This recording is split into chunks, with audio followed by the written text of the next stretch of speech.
साल था 1983। समुद्र के बीचों बीच एक नाव से कुछ समुद्री गोताखोर अरबियन सी में छलांग लगा रहे थे। वह गहरे समुद्र में एक खास खोज के लिए उतरे थे। सतह से कई मील नीचे उन्हें जो नजारा दिखा उसने पूरी दुनिया को चौंका कर रख दिया।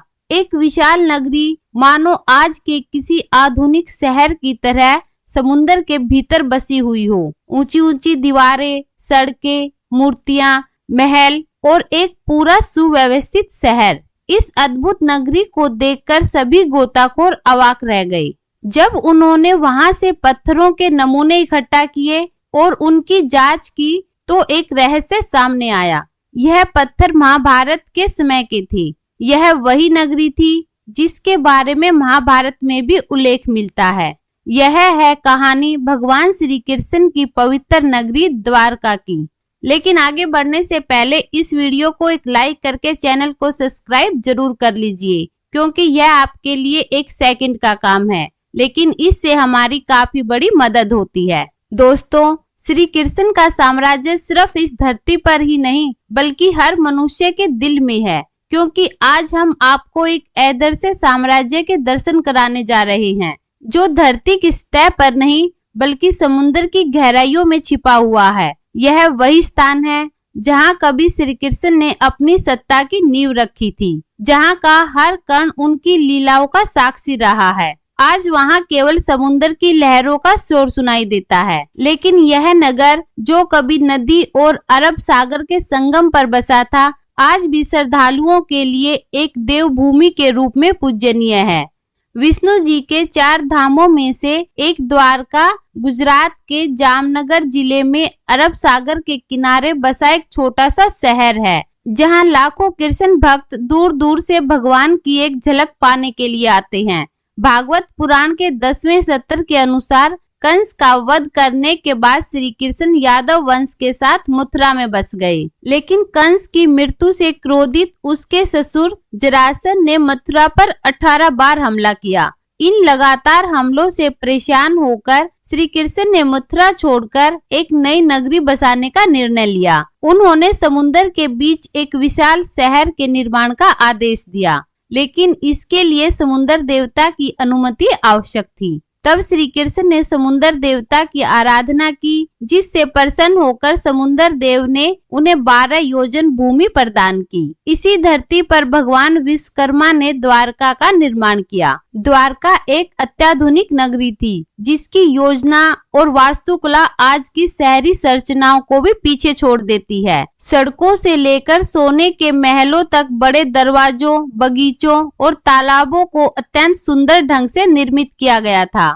इस नगरी के केंद्र में श्री कृष्ण का महल था, जो सबसे आकर्षक और भव्य इमारत थी। जब द्वारका का निर्माण पूरा हो गया, तब श्री कृष्ण अपनी योग माया से पूरे यादव वंश को मथुरा से द्वारिका ले आए। इसके बाद उन्होंने मथुरा जाकर जरासंध और काल्यावन से युद्ध किया और विजय प्राप्त करने के बाद द्वारका लौटकर अपने परिवार के साथ सुख समृद्धि में जीवन व्यतीत करने लगे। द्वारका नगरी के डूबने को लेकर कई कहानियां और मिथक प्रचलित हैं। महाभारत के अनुसार श्री कृष्ण ने महाभारत के युद्ध में पांडवों का साथ दिया, जिससे कौरवों की हार हुई। परंतु कौरवों की इस हार से दुखी गांधारी ने क्रोध में श्री कृष्ण को श्राप दे दिया कि जैसे कौरवों का वंश नष्ट हुआ, वैसे ही यदुवंश भी समाप्त हो जाएगा। इसके बाद द्वारका में हालात बिगड़ने लगे और धीरे धीरे सभी यदुवंशी आपस में लड़ लड़कर मारे गए। जब सभी यदुवंशी समाप्त हो गए तो बलराम ने भी शरीर त्याग दिया। बलराम के जाने के बाद श्री कृष्ण अत्यंत दुखी हो गए और वन में अकेले विचरण करने लगे। एक दिन वे एक पेड़ की छांव में बैठकर गांधारी के श्राप के बारे में सोचने लगे। उसी समय जरा नामक एक शिकारी ने दूर से श्री कृष्ण के पैर के अंगूठे को हिरण का मुख समझकर तीर चला दिया। जब वह शिकारी अपने शिकार के पास पहुंचा तो उसने श्री कृष्ण को पहचान लिया और उनसे क्षमा मांगने लगा। श्री कृष्ण ने उसे अभय दान देकर शांत भाव से देह त्याग दी। श्री कृष्ण की मृत्यु का समाचार जब अर्जुन तक पहुंचा तो वे अत्यंत शोकाकुल हो गए। अर्जुन द्वारिका पहुंचे और वासुदेव जी से नगर के शेष बचे लोगों को हस्तिनापुर चलने की तैयारी करने को कहा। इसके बाद अर्जुन ने प्रभास क्षेत्र में जाकर सभी यदुवंशियों का अंतिम संस्कार किया। अगले दिन वासुदेव जी ने भी प्राण त्याग दिए और उनका भी अंतिम संस्कार किया गया।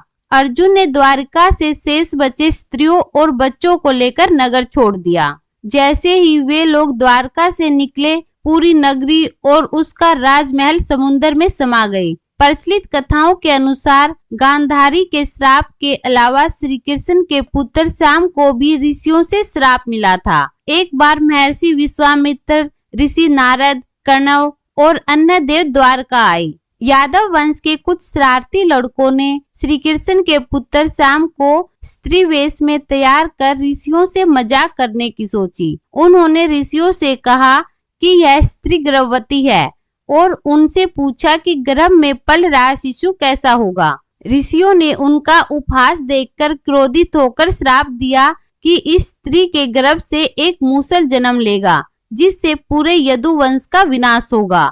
महाभारत के 23वें और 34वें श्लोक के अनुसार जब श्री कृष्ण 125 वर्षों तक पृथ्वी पर रहकर आध्यात्मिक लोक में जाने के लिए देह त्याग कर गए, उसी दिन द्वारका नगरी समुद्र में समा गई। यह वह समय था जब कलयुग का आरंभ हुआ। समुद्र के देवता ने एक बार फिर से उस भूमि को वापस ले लिया, द्वारिका को डुबो दिया, परंतु भगवान श्री कृष्ण का महल बचा रहा। दोस्तों, द्वारिका आज भी एक रहस्यमय नगरी बनी हुई है, लेकिन वर्तमान में इसके समुद्र में छिपे अवशेषों की खोज की जा रही है। आइए जानते हैं कि इस पर हमारे आर्कियोलॉजिस्ट क्या कहते हैं। महाभारत के अनुसार प्राचीन द्वारका समुद्र में डूब गई थी और इस कारण यह आज एक महत्वपूर्ण पुरातात्विक स्थल के रूप में उभर रही है। सबसे पहले द्वारिका के समुद्री अवशेषों पर ध्यान भारतीय वायुसेना के पायलटों का गया, जब वे समुद्र के ऊपर से उड़ान भर रहे थे। इसके बाद 1970 में जामनगर के गजेटियर में इसका उल्लेख किया गया। इससे पहले कई लोगों का मानना था कि द्वारका एक काल्पनिक नगरी है और काल्पनिक कहानियों का कोई ऐतिहासिक आधार नहीं होता। महाभारत के अनुसार श्री कृष्ण ने कहा था कि द्वारका एक ऐसी भूमि पर बसी थी जो समुद्र से निकली थी। जब पानी ने दोबारा अपनी पुरानी जगह पर वापसी की तो पूरा शहर डूब गया। द्वारिकाधीश मंदिर के पास शुरू हुई पानी के नीचे की खुदाई में कई प्राचीन मंदिरों के अवशेष मिले, जिससे यह स्पष्ट हुआ कि जैसे जैसे समुद्र का जल स्तर बढ़ा, मंदिरों को नई जगह पर स्थानांतरित किया गया था। इसने प्रसिद्ध भारतीय पुरातत्वविद डॉक्टर SR राव को प्रेरित किया कि समुद्र के किनारे खुदाई की जाए, जिससे पता लगाया जा सके कि इस डूबे हुए शहर के असली प्रमाण मिल सकते हैं या नहीं। 1979 में डॉक्टर राव और उनकी टीम ने इस खोज की शुरुआत की। उन्हें महाभारत की तिथि और इसके ऐतिहासिक प्रमाणों के संदर्भ में उभर रहे विवादों ने द्वारिका के अनिश्चित उत्खनन के लिए प्रेरित किया। खोज के दौरान समुद्र की गहराइयों में द्वारिका के महत्वपूर्ण अवशेष मिले, जिनमें 560 मीटर लंबी दीवार भी थी, जो महाभारत में वर्णित द्वारिका की दीवार से मेल खाती है। पौराणिक ग्रंथों में उल्लेखित 50 खंभों में से करीब 30 खंभे इस खोज में पाए गए। इसके साथ ही उन्हें वहां से कई प्राचीन बर्तन मिले, जिनकी तिथि 1528 से ले 3000 ईसा पूर्व के बीच मानी जाती है। खोज में करीब 500 से अधिक प्राचीन वस्तुएं प्राप्त हुई, जिनमें पत्थर के ब्लॉक, खंबे और सिंचाई प्रणालियों के अवशेष शामिल थे। हालांकि इन खोजों की वास्तविक तारीख को लेकर विवाद जारी है, परंतु यह सबूत इस बात की पुष्टि करते हैं कि द्वारका कोई काल्पनिक नगरी नहीं थी, बल्कि वास्तव में मौजूद थी। भारतीय समुद्र वैज्ञानिकों का मानना है कि पश्चिम तट पर मिले अवशेष 9000 साल से भी अधिक पुराने हो सकते हैं। 2005 में भारतीय पुरातात्विक सर्वेक्षण द्वारा द्वारका नगरी की खोज फिर से शुरू की गई। 2007 में कच्छ की खाड़ी के पास पुरातत्व विशेषज्ञों ने नौसेना के गोताखोरों की मदद से समुद्र के भीतर उत्खनन किया। वहां से उन्होंने चूना पत्थरों के खंडों को खोजा, जो एक विशाल और समृद्ध नगरी के संकेत थे।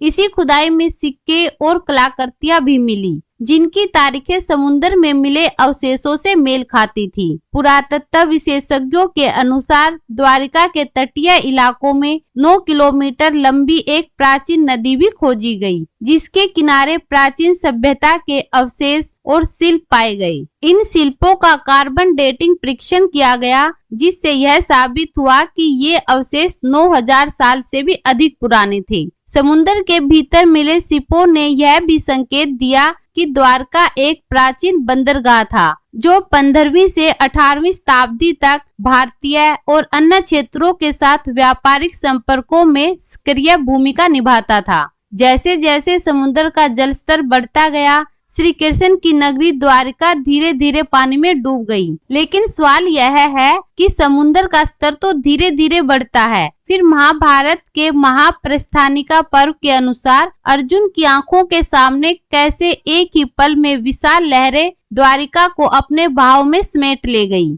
आज भी कई लोग महाभारत, रामायण, भगवान विष्णु के अवतार और अन्य पौराणिक कहानियों को मिथक मानते हैं, लेकिन द्वारका ही नहीं और भी कई खोजें इस बात का प्रमाण देती हैं कि मानव का अस्तित्व सिर्फ हड़प्पा और मोहनजोदड़ो के समय तक सीमित नहीं है, बल्कि उससे भी हजारों साल पहले का है। श्री कृष्ण की नगरी द्वारका सिर्फ एक पुरातात्विक खोज नहीं, बल्कि एक सांस्कृतिक धरोहर भी है, जो हमारी आस्था, इतिहास और विज्ञान को एक साथ जोड़ती है। जैसे जैसे हम आगे बढ़ते हैं, हमें यह याद रखना चाहिए कि प्राचीन सभ्यताएं और उनके अवशेष हमें सिर्फ हमारी संस्कृति का अंश नहीं, बल्कि उस समय की महानता और बौद्धिकता की झलक भी देते हैं। अगर आपको यह वीडियो पसंद आया हो तो इसे लाइक और शेयर करें और हमें कमेंट में बताएं कि आप और किस विषय पर जानकारी चाहते हैं। ऐसी ही अनसुनी, अनकही और अनदेखी कहानियों के लिए हमारे चैनल को सब्सक्राइब करें।